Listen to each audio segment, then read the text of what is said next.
What's up, support mains? I know you want to carry the game yourself and you're tired of getting blamed for every single mistake. Adam Warlock is a hero who has the best of both worlds, good healing and insane damage. He is an off healer who has great utility to help your main healers like Luna Snow and Cloak and Dagger. Through burst healing and damage mitigation, Adam Warlock is the perfect off healer.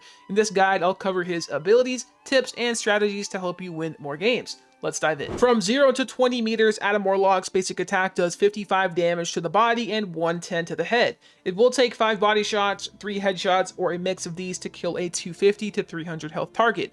There is damage fall off past 25 meters, and at 40 meters, the damage caps at 27.5 damage to the body and 55 to the head. The secondary attack, Cosmic Cluster, you charge up 5 projectiles that deal 35 damage each. These attacks cannot headshot and have no fall off damage. It's best to charge these behind a corner, cast them, and then continue auto-attacking. It's similar to Zenyatta if you've played Overwatch. Avatar Livestream is a point-and-click chain heal that heals up to 3 times between allies. It has 2 charges, and each chain of the heal heals about 97 health. It's important to note that if you cast it on an ally with nobody near it, it will heal the target 3 times for a total of 300 health roughly. If there's 2 allies, it will chain between them, prioritizing the lowest health target. The bread and butter of Adam Warlock is the soul bond. So you're going to forge a bond with all of these souls nearby. These are your allies, and it's going to distribute the damage that they take to everybody that's soulbound. So you can soulbound your entire team up to 6 players, and obviously that's the best case scenario.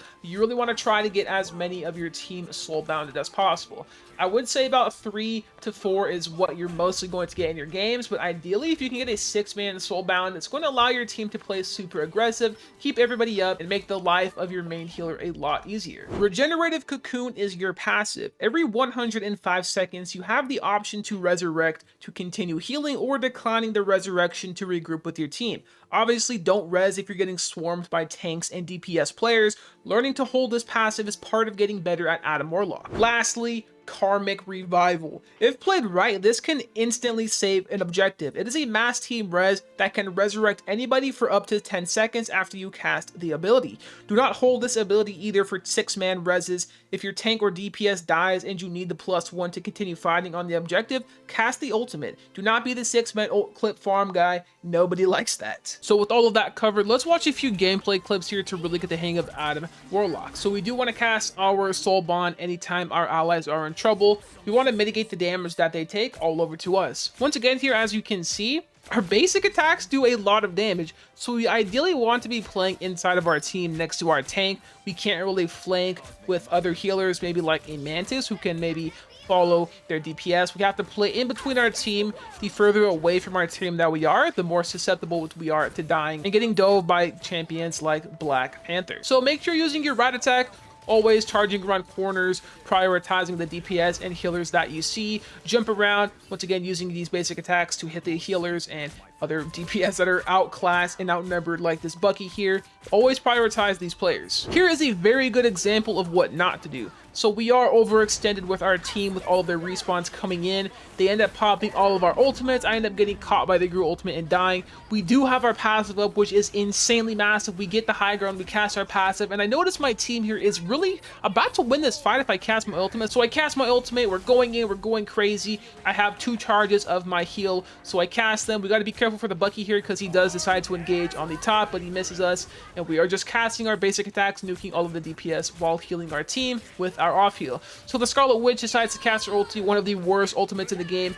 Anytime you see a Scarlet Witch cast the ultimate, instantly focus them, okay? So they are really prone, they're not moving, they're not doing anything at all. Always kill the Scarlet Witch. So I ended up getting caught out here on the left side. The Hela decides to 2-tap me in the head. I do have my passive up once again. I should have maybe held it. I don't really know in this perfect scenario here, but I do have one of my DPS coming up to help me. I noticed that the enemy team is all focused up front, so I'm like, okay, let's flank here. This is a very risky play to do in ranked play. I would highly disregard this play, but anyways here, we decided to get a few headshots on this Hela, finish him off. I noticed that my team is getting really healed up by my chain heals. Once again, Adam Warlock doesn't have a lot of heals. We just have quick 2 burst heals, and the charge on our chain heal is quite noticeable, so we end up getting the few kills here and wiping the team. On the Yggdrasil defense side, you can get up top of here and get a few peck shots in. You really don't want to overstay because you will get engaged on eventually by all of the dive in the team. As you can see here, the Black Panther decides to jump on me. I cast my Soul Link, I cast my chain heal. I saved myself. I noticed my team is pushing up. We noticed the Moon Knight Ankh there. Always killed the Moon Knight Ankh. That is one of the strongest abilities ever in the game right now. He can put that down and auto attack it a few times and you're instantly dead. So we do avoid the Jeff ultimate. I know some of our team gets eaten there. I noticed they're trying to engage, so I have really no defensive cooldowns up. I have one charge left of my chain heal, so we just have to get the headshots. It's really that simple with Adam Warlock. Really want to abuse those auto attacks. All right, healers, you really need to get the high ground on most of these maps. Adam Warlock on the high ground can get these easy headshots just like we did on the Scarlet Witch. One thing I did forget to mention while talking about the abilities is that your Soul Link does not require LOS. So you can cast your Soul Link anytime the ally is in the radius, no matter if LOS is a problem. So we charge up our right click here, noticing that the Mantis is trying to overextend. We have no charges on our healing. It looks like one just came up. Luckily, our Magneto is putting a lot of pressure on the map now. I noticed that Penny Parker tries to go in, one of the worst heals. Look at the Wolverine doing the same thing.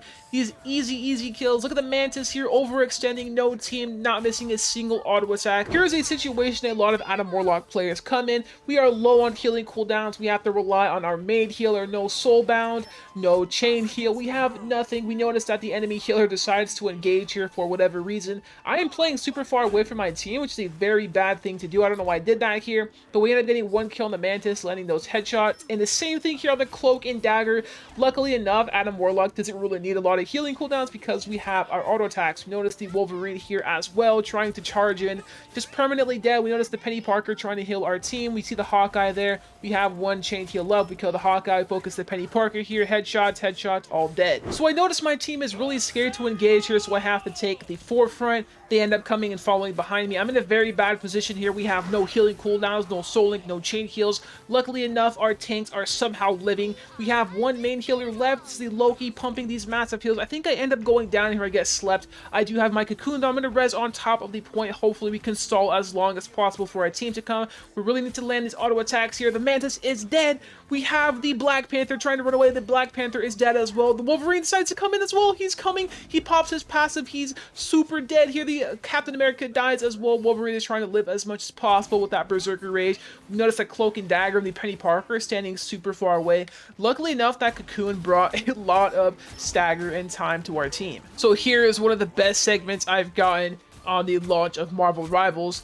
Here I am carrying this entire team with my heals and my damage and my right clicks. Literally everybody on the enemy team is getting popped by me. We see the Thor here try to walk up. We notice the Venom as well. We're going to keep auto attacking them. As soon as we see one of the DPS come on the left side here, we're going to start and auto attack them first. So we're going to finish off this Venom here. We have a few charges coming up here.